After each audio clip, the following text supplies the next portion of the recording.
വിശുദ്ധ അപ്പോസ്തലനായ പൗലോസ് റോമിൽ വീട്ടുതടങ്കലിലായിരിക്കുന്ന വേളയിൽ താൻ 10 വർഷം മുൻപ് യാത്ര ചെയ്ത ഫിലിപ്പ്യ സഭയ്ക്ക് വേണ്ടി എഴുതുന്ന ലേഖനത്തിൽ നമ്മൾ ശ്രദ്ധയെ ക്ഷണിക്കുന്നു. നിങ്ങളുടെ കൂടെ ആയിരിക്കുന്നത് എസ് വോയിസ്. ദൈവം അവരെയും അനുഗ്രഹിക്കും. ഫിലിപ്പ്യർക്കുള്ള ലേഖനം ഒറ്റ നോട്ടത്തിൽ. എഴുത്തുകാരൻ അപ്പോസ്തലനായ പൗലോസ്.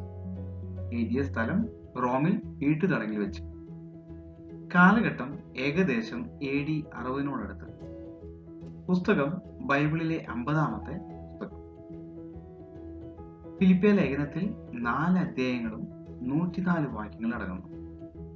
ഇതിലെ താക്കോൽ വാക്യങ്ങൾ എന്നറിയപ്പെടുന്നത് 1-ാം അധ്യായം 21, 3-7, 4-ാം അധ്യായം 4-ാം വാക്യം, 6, 7, 13 എന്നീ വാക്യങ്ങൾ. കൂടാതെ തിമോഥെയോസിനെ സഹരചയിതാവ് എന്ന നിലയിൽ അറിയപ്പെടുന്നു. കാരണം ഫിലിപ്പിയർക്ക് എഴുതിയ ലേഖനം 1-ാം അധ്യായം 1-ാം വാക്യത്തിൽ യേശുക്രിസ്തുവിന്റെ ദാസന്മാരായ പൗലോസും തിമോഥെയോസും ഫിലിപ്പിയിൽ ക്രിസ്തു യേശുവിലുള്ള സകല വിശുദ്ധന്മാർക്കും അധ്യക്ഷന്മാർക്കും ശുശ്രൂഷകന്മാർക്കും കൂടെ എഴുതുന്നത് എന്ന വാക്യത്തെ ആസ്പദമാക്കി ഇങ്ങനെ മനസ്സിലാക്കുന്നു. പുസ്തക പശ്ചാത്തലം. അപ്പോസ്തലനായ പൗലോസ് തന്റെ 1-ാമത്തെ മിഷണറി യാത്രയ്ക്ക് ശേഷം അന്ത്യോക്യയിൽ നിന്ന് തന്റെ 2-ാമത്തെ മിഷണറി യാത്ര ആരംഭിക്കുന്നു. അപ്പോസ്തലപ്രവൃത്തികൾ 16-ാം അധ്യായം 9 മുതൽ 12 വരെയുള്ള വാക്യങ്ങളെ നാം നോക്കുകയാണെങ്കിൽ, ദൈവം നൽകിയ ദർശനത്തെ തുടർന്ന് മക്കദോണിയയുടെ പ്രദേശമായ ഫിലിപ്പിയിലെ ഏകദേശം 50-51 AD ചെന്നു ചേർന്നു.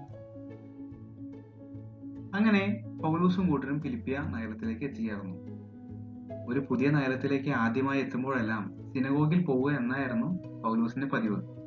എന്നാൽ ഫിലിപ്പിയയിൽ നദിക്കരയിൽ പോയതിനാൽ അവിടെ സിനഗോഗ് ഇല്ലായിരുന്നു എന്ന് മനസ്സിലാക്കാം. അപ്പോസ്തലപ്രവൃത്തികൾ 16-ാം അധ്യായം 13-ാം വാക്യം. ഒരുപക്ഷെ യഹൂദന്മാർ കുറവായതിനാലായിരിക്കാം സിനഗോഗ് ഇല്ലാതിരുന്നത്. യൂറോപ്പിലെ ആദ്യ ക്രിസ്ത്യൻ സഭയായിരുന്ന ഫിലിപ്പിയ സഭയിലെ ആദ്യ വിശ്വാസികൾ എന്നറിയപ്പെടുന്നതിൽ ഒരാളായിരുന്നു ലുദിയ. ലുദിയ പൗലോസിനെ കേട്ടുകൊണ്ടിരുന്നു. അവൾ ധൂമ്ര വസ്ത്രം വിൽക്കുന്ന ഒരു വ്യാപാരിയായിരുന്നു. പൗലോസിന്റെ സന്ദേശത്തോട് പ്രതികരിക്കുവാനും കർത്താവോടെ ഹൃദയം തുറക്കുവാനോടെയായി. ആയതിനാൽ ലുദിയും തന്റെ കൂടെ കുടുംബവും സ്നാനമേൽക്കുവാനായത്. മറ്റ് പ്രധാന വ്യക്തികളിൽ വെളിച്ചപ്പാടത്തിയായി ലക്ഷണം പറഞ്ഞ് യജമാന്മാർക്ക് വളരെ ലാഭം വരുത്തുന്ന ഒരു അടിമ പെൺകുട്ടിയായ ഒരു പ്രവാചകിയും ഉൾപ്പെടുന്നു.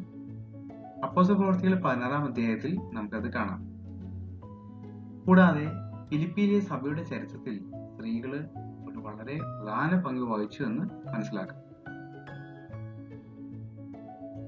മാത്രമല്ല, പ്രവാചകിയുടെ ആത്മാവിനെ പുറത്താക്കിയത് മൂലമുണ്ടായ സാമ്പത്തിക തകർച്ച കാരണം ക്രിസ്ത്യൻ സമൂഹത്തിനെതിരായി ഒരു പീഡനം അയച്ചുവിട്ടു. ഇതിനെ തുടർന്നാണ് പൗലോസിനെയും ശീലാസിനെയും തടവിലാക്കുന്നതും അവിടെ കൈകാലുകൾ ആമത്തിലിട്ടും പൂട്ടിയതായും നാം കാണുന്നു.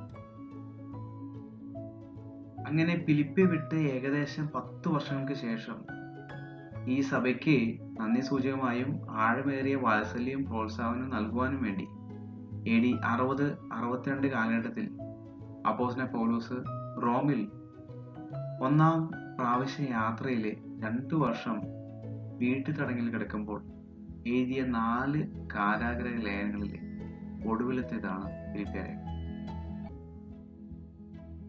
അങ്ങനെ ഏഷ്യയിൽ നിന്ന് യൂറോപ്പിലേക്ക് സുവിശേഷം കടന്നു ചെല്ലുകയും യൂറോപ്പിലെ ആദ്യമായി സ്ഥാപിച്ച സഭ ഫിലിപ്പിയയിൽ AD 50-നും 52-നും ഇടയിലാണെന്ന് മനസ്സിലാക്കാം. ഫിലിപ്പിയ ലേഖനത്തിന്റെ ഉദ്ദേശം എന്നത് പൗലോസ് വീട്ടുതടങ്കലാണെന്നുള്ള വസ്തുത അറിഞ്ഞപ്പോൾ ഫിലിപ്പിയിലെ ആദ്യകാല സഭ എപ്പഫ്രോദോസിന്റെ കയ്യിൽ അപ്പോസ്തലന് കൊടുത്തുവിട്ട സാമ്പത്തിക സഹായത്തിനും ഭൗതിക ദാനത്തിനും നന്ദി പറയുക എന്നതാണ്. ഫിലിപ്പിയ ലേഖനം 1-ാം അധ്യായം 3 മുതൽ 11 വരെയുള്ള വാക്യങ്ങളിലും 4-ാം അധ്യായം 10 മുതൽ 18 വരെയുള്ള വാക്യങ്ങളിലും 2 കൊരിന്ത്യർ 8:1 നമുക്കത് കാണാം. കൂടാതെ പ്രാദേശികമായി കടന്നു വന്ന എതിർപ്പുകൾ നേരിടേണ്ടി വന്നപ്പോൾ വിശ്വാസത്തിൽ ഉറച്ചു നിൽക്കുവാനും ആത്മാവിൽ ഐക്യപ്പെടുവാനും അദ്ദേഹം സഭയെ പ്രോത്സാഹിപ്പിക്കുന്നു. 2-ാം അധ്യായം 1 മുതൽ 4 വരെയുള്ള വാക്യങ്ങളിൽ നമുക്കത് കാണാം. ജീവിത സാഹചര്യങ്ങൾ ഏതുമായാലും സന്തോഷം കണ്ടെത്തുവാനും യേശു ക്രിസ്തുവിന്റെ താഴ്മ അനുകരിക്കുവാനും പൗലോസ് ഉത്സാഹിപ്പിക്കുന്നു. കൂടാതെ കാരാഗൃഹത്തിലെ പൗലോസിനെ സന്ദർശിക്കുന്നതിന് വേണ്ടി സഭയെ അയച്ച എപ്പഫ്രോദിത്തോസ് നേരമായ അവസ്ഥയിൽ കടന്നുപോയെങ്കിലും ദൈവം വിടിപ്പിച്ച വിവരവും സൂചിപ്പിക്കുന്നു.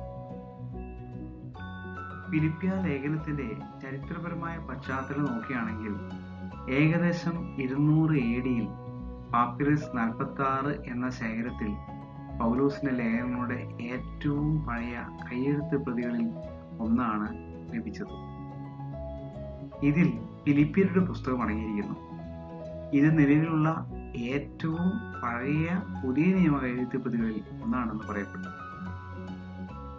കൂടാതെ ഫിലിപ്പിയ ലേഖനം 3-ാം അധ്യായം 10 മുതൽ 17 വരെയുള്ള വാക്യങ്ങളും 4-ാം അധ്യായം 2 മുതൽ 8 വരെയുള്ള വാക്യങ്ങളുടെ ശകലങ്ങൾ ഉൾക്കൊള്ളുന്ന പാപ്പിറസ് 16 ഈജിപ്തിലെ ഒക്സിറിജസിന്റെ പുരാതന മാലിന്യ കുമ്പാരങ്ങളിൽ നിന്നാണ് ലഭിച്ചത്.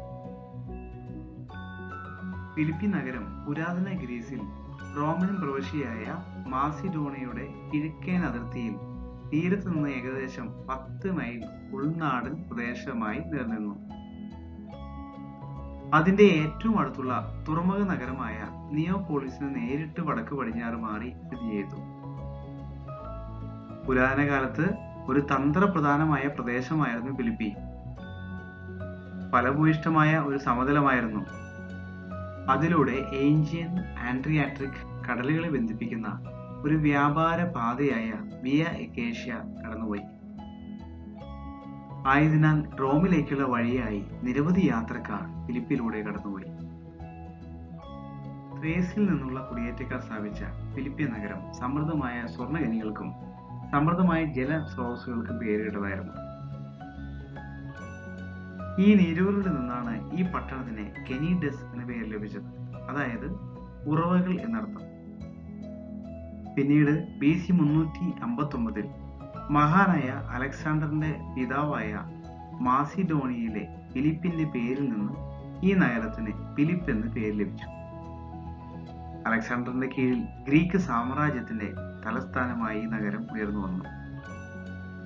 പുതിയ നിയമ കാലഘട്ടത്തിൽ തദ്ദേശീയരായ ത്രേസ്യരുടെയും ഗ്രീക്കുകാരുടെയും റോമക്കാരുടെയും വൈവിധ്യമാർന്ന ജനസംഖ്യയുള്ള നഗരം റോമൻ ഭരണത്തിൽ കീഴിലായി മാറി. ഫിലിപ്പിയ ലേഖനത്തെ ഇങ്ങനെ വിഭജിക്കാം.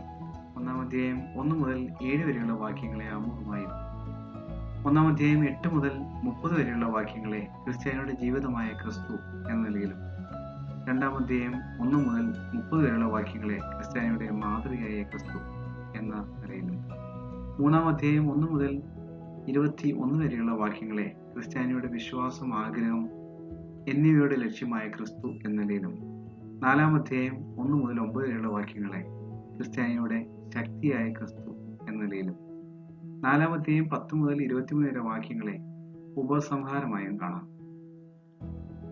കൂടാതെ അപ്പോസ്തലനായ പൗലോസ് വീട്ടുതടങ്കലിലായിരുന്നപ്പോൾ നമുക്ക് നൽകിയ നമ്മുടെ ജീവിതത്തിൽ എക്കാലത്തും പ്രചോദനമായ താൽക്കോൽ വാക്യങ്ങളിൽ ചിലത് വായിച്ച് ഈ ഫിലിപ്പിയ ലേഖനത്തിന്റെ പ്രാരംഭ സെക്ഷൻ നമുക്ക് അവസാനിപ്പിക്കാം.